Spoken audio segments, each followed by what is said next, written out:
bright mornings are hard because she thinks it's time to play. Well, my first son was an absolute angel. Charlie was really good at sleeping during the day, during walks. He wakes around 2 to 3 times every night for the last 14.5 months. My second child gave us all the different ranging emotions when it came to sleep. All our children were breastfed to sleep normally, but during the day, when it came to getting the twins to sleep, that was a different issue altogether. Now, oh, big yawn.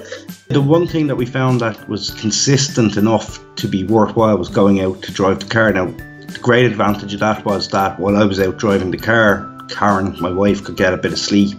I used to load them into the twin buggy, all weathers, and we used to go walking. I'd probably be out for a total of about 3 hours a day. We would wrap him up as if he was going outside for a real walk, put him in the buggy, and then wheel him around the sitting room and the kitchen. It's almost like lazy parenting in a way, because you throw the kid in the car and you just have to drive. You don't have to hold them. You don't even have to look at them. You know. Sometimes it's just a replug of a doddy, or just a few words just to kind of, you know, reassure him. She'll start talking away to you, or you have to pretend that you're asleep. I used to take one in one room, and my wife used to keep one in the other room, and get them to sleep separately and then put them back into the cots. The only thing that we didn't try is crying it out. Like I can't do it to him.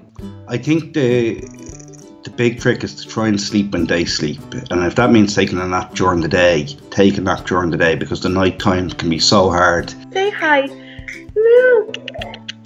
It's very hard at the beginning, but then it just becomes a way of life.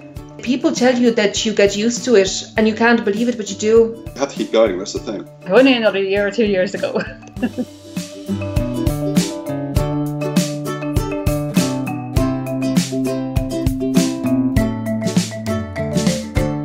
Bye, Charlie. Bye. All right.